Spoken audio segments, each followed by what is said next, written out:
serta hadirin sekalian. Selamat pagi dan salam sejahtera.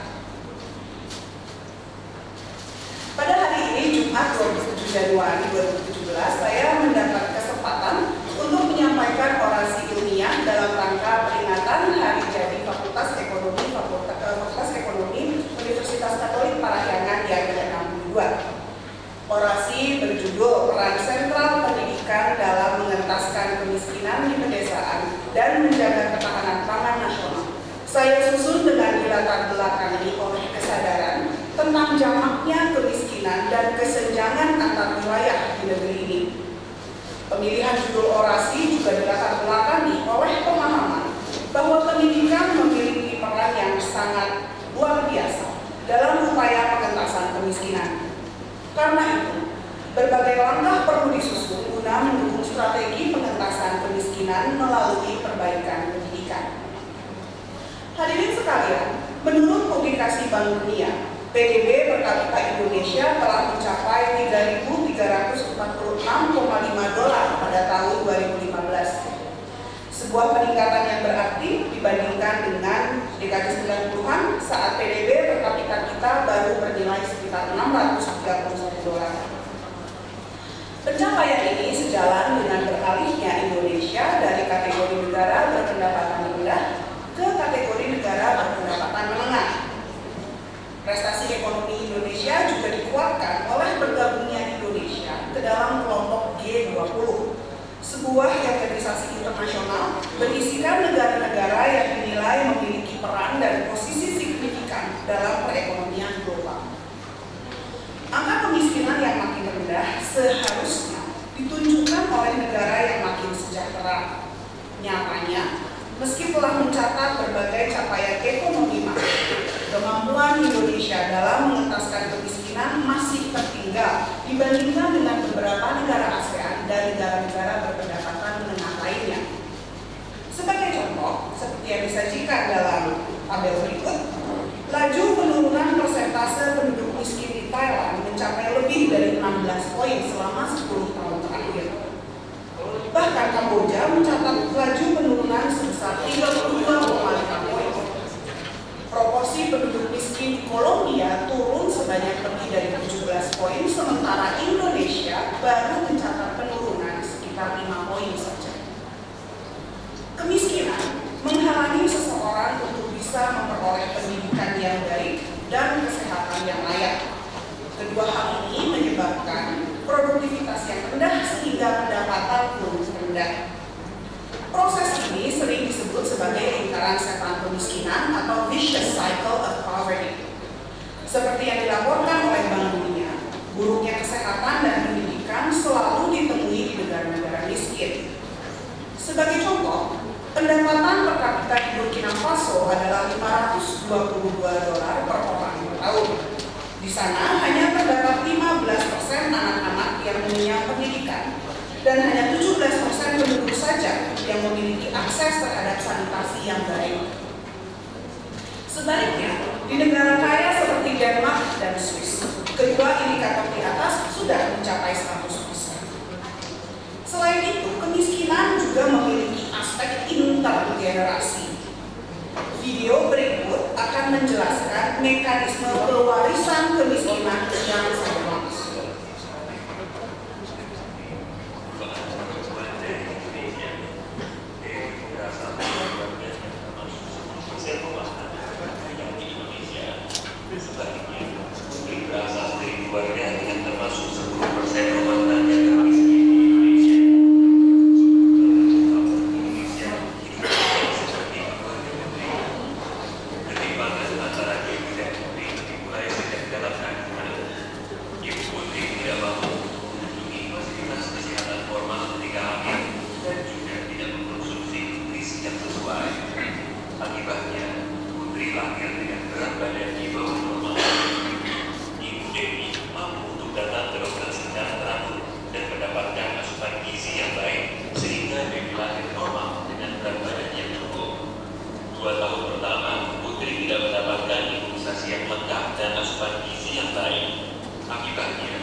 dan malah semakin tertinggal. Diri besar di rumah yang memiliki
perkembangan terus menjerat dari generasi ke generasi. Tapi, kisah Putri tidak hanya dialami oleh 10% termiskin. Hampir 68 juta orang Indonesia, yang termasuk 40% terbawah, hidup sama dengan garis kemiskinan. Sangat mudah bagi mereka untuk terperosok ke dalam jurang kemiskinan. Gagal panen, kehilangan pekerjaan, atau sakit bisa menyebabkan mereka jatuh miskin. Hadirin yang saya hormati, kemiskinan lebih sering ditemukan di pedesaan. Di Indonesia, Kementerian Pembangunan Daerah Tertinggal mencatat terdapat 183 kabupaten di Indonesia yang masuk ke dalam kategori daerah tertinggal. Jika mengacu pada Peraturan Menteri Dalam Negeri tahun 2011 tentang penetapan wilayah administrasi, terdapat 31.000 desa di Indonesia yang masuk ke dalam kategori desa tertinggal. Desa-desa ini dihuni oleh hampir 18 juta jiwa. Perbedaan yang signifikan jika dibandingkan dengan jumlah penduduk miskin di kota yang berjumlah sekitar 11 juta jiwa. Dengan jangkauan kemiskinan di pedesaan, ancaman vicious cycle of poverty lebih mengkhawatirkan di desa daripada di kota. Salah satu penyebabnya adalah dominasi sektor pertanian dalam aktivitas ekonomi desa. Pertanian memiliki kebergantungan yang tinggi terhadap alam serta jeda waktu yang panjang antara masa tanam dan masa panen. Akibatnya, produksi pertanian sangat rentan terhadap kegagalan. Pada saat gagal panen terjadi, keluarga di desa seringkali harus melepaskan aset yang mereka miliki guna menjaga ketahanan keuangan rumah tangga. Namun, hal ini memberikan dampak negatif pada produktivitas jangka panjang dan menjerumuskan mereka dalam jurang kemiskinan seperti yang ditampilkan dalam gambar berikut. Sumbu data mewakili jumlah aset yang dimiliki petani saat ini, sedangkan sumbu tegak mewakili jumlah aset di periode berikutnya. Garis 45 derajat adalah kondisi yang tercapai jika jumlah aset milik petani tetap sepanjang waktu. Jika petani saat ini berada pada titik A, gagal panen akan berakibat pada pelepasan aset. Pada masa tanam berikutnya, petani akan memiliki modal kerja yang lebih sedikit. Secara grafis, hal ini ditunjukkan oleh pergerakan dari titik A ke bawah. Dengan berkurangnya aset, maka produktivitas dan pendapatan pun turun, yang berdampak pada pelepasan aset lainnya pada periode tersebut. Proses ini ditunjukkan oleh pergeseran ke sebelah kiri. Semakin lama, petani akan semakin tidak produktif sehingga menjadi semakin miskin. Mengingat dampak negatif kemiskinan bisa demikian destruktif, tidak perlu menyarankan bahwa pengentasan kemiskinan telah menjadi sebuah agenda global. Salah satu jalur konvensional yang sering dipilih adalah industrialisasi. Dengan mendorong pertumbuhan sektor industri akan semakin banyak lapangan pekerjaan yang tercipta, sehingga masyarakat bisa semakin kaya, sekaligus mengatasi masalah kemiskinan. Menurut Arthur Lewis, sektor industri harus diberi prioritas dalam proses pembangunan. Nilai tambahnya yang tinggi dibandingkan sektor pertanian memampukan sektor industri berperan menjadi motor penggerak pembangunan. Selain itu, sektor industri juga memiliki tingkat ketidakpastian yang lebih rendah dibandingkan sektor pertanian. Teori pertumbuhan ekonomi memahami industrialisasi sebagai sebuah proses yang alamiah seiring kemajuan sebuah negara. Implikasinya, jumlah tenaga kerja yang diserap oleh sektor pertanian dan jumlah penduduk yang tinggal di pedesaan pun akan berkurang. Publikasi Badan Internasional mengonfirmasi pemikiran tersebut. Organisasi Pangan Dunia FAO melaporkan bahwa kini lebih dari 54% penduduk dunia tinggal di perkotaan. Di Indonesia, kontribusi sektor industri terhadap PDB selama 15 tahun terakhir berkisar antara 25–30%. Penyerapan tenaga kerja oleh sektor industri pun selalu bergerak naik dari sekitar 8% di dekade 80-an menjadi 13% di awal tahun 2016.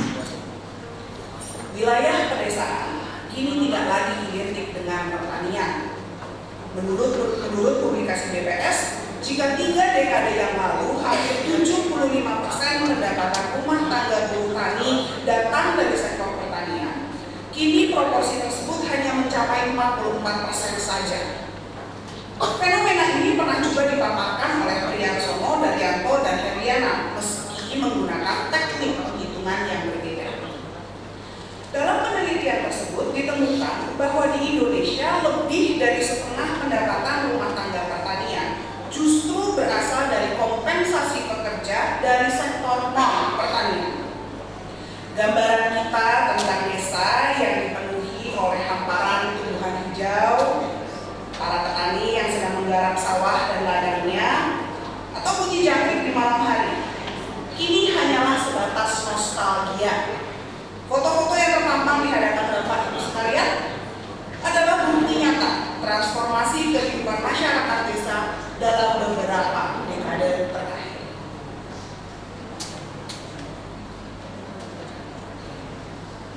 Hadirin sekalian, dalam beberapa tahun belakangan, pedesaan Indonesia telah menyaksikan industrialisasi yang sangat substansial.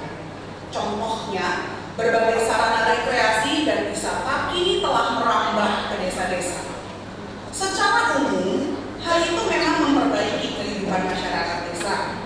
Perbaikan berbagai sarana dan prasarana publik terus dilakukan guna mengakomodasi aktivitas industri tersebut. Namun, manfaat industrialisasi belum dinikmati oleh penduduk desa secara individual. Para pelaku bisnis lebih suka mempekerjakan karyawan dari kota daripada mempekerjakan penduduk setempat. Alasan klasik yang dikemukakan adalah tidak selarasnya kemampuan yang dimiliki oleh para pekerja lokal dengan kebutuhan sektor pariwisata. Sebagai contoh, pengelola floating market Lembang dalam sebuah wawancara menyebutkan bahwa pegawai lokal yang dipekerjakan di tempat itu tidak lebih dari 10% saja. Itu pun terbatas untuk pekerjaan-pekerjaan minor seperti pramusaji, satpam, atau penjaga parkir. Fenomena paralel terjadi juga secara nasional. Dalam jangka waktu 3 dasawarsa, tingkat kemiskinan di Indonesia secara umum memang berkurang, secara sejalan dengan perbaikan ekonomi makro dan proses industrialisasi. Saat perekonomian berada dalam kondisi baik, jumlah penduduk miskin di pedesaan berkurang secara signifikan. Laju penurunannya bahkan lebih pesat daripada penurunan jumlah orang miskin di kota. Sebaliknya, ketika terjadi guncangan terhadap perekonomian nasional, seperti saat kita mengalami krisis ekonomi besar-besaran di akhir dekade 90-an, pedesaan pula lah yang mengalami dampak lebih signifikan. Jumlah penduduk miskin di desa melesat pesat dibandingkan dengan di kota. Tapi dalam kondisi manapun, jumlah penduduk miskin di pedesaan tetap selalu lebih tinggi daripada di kota. Uraian di atas mengonfirmasi berbagai temuan empiri yang berpendapat bahwa dalam banyak kasus, strategi industrialisasi dianggap tidak pro-poor atau tidak berpihak pada kaum miskin. Tidak banyak manfaat industrialisasi yang dapat dinikmati oleh masyarakat berpendapatan rendah, apalagi oleh masyarakat desa. Sebagai contoh, Yao dan Liu melaporkan bahwa ketimpangan pendapatan antar wilayah di Cina memburuk meskipun pertumbuhan ekonomi negeri tirai bambu itu melesat sebagai hasil proses industrialisasi. Hadirin yang saya hormati, berbagai fenomena ini memotivasi saya untuk berbicara tentang jalur alternatif yang dapat ditempuh guna mengentaskan kemiskinan di desa.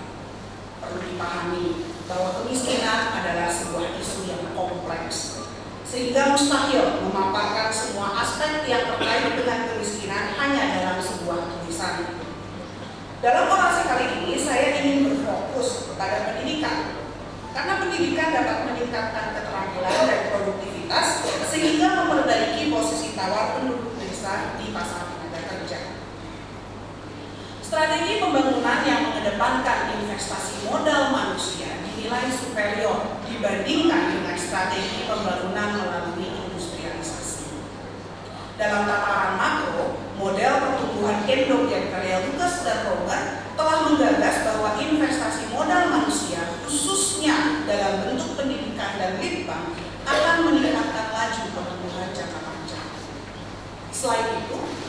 Pendidikan juga memiliki manfaat ganda karena dipercaya dapat membantu menjembatani jurang kemiskinan antar golongan penduduk dan antar wilayah. Pendidikan memberi kesempatan pada penduduk untuk berpartisipasi dan memperoleh manfaat dari aktivitas ekonomi yang berlangsung di wilayahnya. Seperti yang ditampilkan dalam gambar berikut, peningkatan pendapatan individual karena peningkatan pendidikan terjadi secara eksponensial. Peningkatan pendapatan karena peningkatan pendidikan terjadi dengan akselerasi yang makin lama makin cepat. Secara rata-rata, pekerja dengan pendidikan SMP akan memiliki pendapatan sekira 40% lebih tinggi dibandingkan pekerja dengan pendidikan SD. Pendidikan diploma menjanjikan peningkatan pendapatan sebesar 45% dibandingkan SMA. Pendidikan sarjana meningkatkan pendapatan seseorang lebih dari 55% dibandingkan para lulusan diploma. Lebih lanjut lagi, berbagai penelitian juga menemukan bahwa pendidikan memiliki aspek dinamis karena memengaruhi kecenderungan seseorang untuk terus menyekolahkan anaknya. Menurut Latvi, peluang seorang anak di pedesaan Ghana untuk terus mengenyam pendidikan lebih ditentukan oleh tingkat pendidikan orang tua dibandingkan oleh tingkat pendapatan orang tua. Penelitian di India yang dilakukan oleh Dresser dan Kingdon juga menemukan hal yang serupa. Penelitian disertasi saya menemukan bahwa peluang seorang anak di Indonesia untuk terus bersekolah akan naik setidak-tidaknya 2,3 kali lipat dibandingkan dengan rekan-rekannya jika ia memiliki orang tua yang berpendidikan tinggi. Bahkan, peluang tersebut akan melonjak menjadi 5,31 kali lipat seandainya seorang anak memiliki orang tua dengan pendidikan sarjana. Hal ini bisa terjadi karena pendidikan dipercaya dapat mengubah cara berpikir seseorang, sekaligus mengubah ekspektasi dan preferensinya. Individu dengan pendidikan tinggi cenderung memiliki pola pikir jangka panjang, sehingga bersedia menunda bekerja demi mendapatkan pendapatan yang lebih tinggi dibandingkan langsung bekerja tapi dibayar dengan upah yang rendah. Dengan memberikan akses terhadap pendidikan, kita tidak hanya membuka peluang bagi yang bersangkutan untuk memperoleh pendapatan yang lebih tinggi, namun juga meningkatkan peluang generasi berikut untuk terus bersekolah sehingga pendapatan mereka pun meningkat. Terkait dengan upaya perbaikan pendidikan, pemerintah kita sebetulnya sudah menggagas program wajib belajar 9 tahun. Akan tetapi, data di lapangan menunjukkan bahwa hal itu belum mampu menggenjot tingkat pendidikan di pedesaan. Salah satu indikatornya adalah tingkat angka partisipasi murni, sebuah angka yang menunjukkan persentase penduduk usia sekolah yang bersekolah berdasarkan jenjang yang sesuai dengan usia tersebut. APM di pedesaan selalu lebih rendah daripada di kota. Bahkan pada tahun 2014, angka partisipasi sekolah penduduk desa untuk tingkat pendidikan menengah baru berkisar 65%. Para hadirin yang saya hormati, ilmu ekonomi percaya bahwa keputusan individu dilandaskan pada pertimbangan marginal benefit dan marginal cost. Sebuah tindakan diambil apabila pengorbanan yang harus ditanggung tidak lebih banyak daripada manfaatnya. Jadi selama manfaat pendidikan tidak lebih besar daripada pengorbanannya, maka berbagai upaya mendorong angka partisipasi sekolah di pedesaan akan sulit dilakukan. Sejumlah langkah perlu dirancang untuk menunjang sehingga marginal cost pendidikan bisa berkurang dan atau marginal benefit pendidikan meningkat. Salah satu cara untuk mengurangi marginal cost pendidikan adalah melalui penyediaan infrastruktur. Hal ini perlu dilakukan agar akses menuju sekolah menjadi mudah dan pengorbanan yang harus dilakukan oleh para peserta didik tidak terlalu besar. Dari data BPS diperoleh informasi bahwa di Indonesia hanya terdapat 35.000 desa yang memiliki sekolah setingkat SMP. 14.000 desa memiliki sekolah setingkat SMA. Artinya, setiap peserta didik di desa harus menempuh jarak yang jauh untuk sampai ke sekolah. Sebuah disinsentif bagi penduduk desa untuk bersekolah. Pemikiran ini sudah terbukti secara empiris. Levy melakukan penelitian di pedesaan Ghana dan dia menemukan bahwa sulitnya akses menuju sekolah secara signifikan mengurangi tingkat partisipasi sekolah. Sejalan dengan itu, Vilma pada tahun 2004 menemukan bahwa waktu yang dihabiskan oleh seorang siswa dalam perjalanan menuju sekolahnya adalah salah satu faktor penentu keputusan bersekolah. Di Indonesia, penelitian disertasi saya kembali mengonfirmasi pemikiran tersebut. Sulitnya akses ke sekolah karena jarak yang jauh akan mengurangi probabilitas seorang anak untuk mencapai pendidikan yang tinggi. Bentuk infrastruktur lain yang dapat mengurangi marginal cost pendidikan adalah penyediaan jaringan listrik. Keterbatasan waktu tatap muka di kelas tentunya mengharuskan para peserta didik untuk melakukan kegiatan belajar mandiri di rumah. Namun, penerangan yang buruk sangat menyulitkan pelaksanaan aktivitas tersebut. Jika orang tua murid ingin anaknya belajar dengan penerangan yang baik, maka ia harus mau mengeluarkan biaya ekstra, misalnya saja dengan membeli genset. Ketiadaan jaringan listrik membuat pengorbanan yang harus dilakukan guna mendapatkan ilmu pengetahuan menjadi lebih tinggi.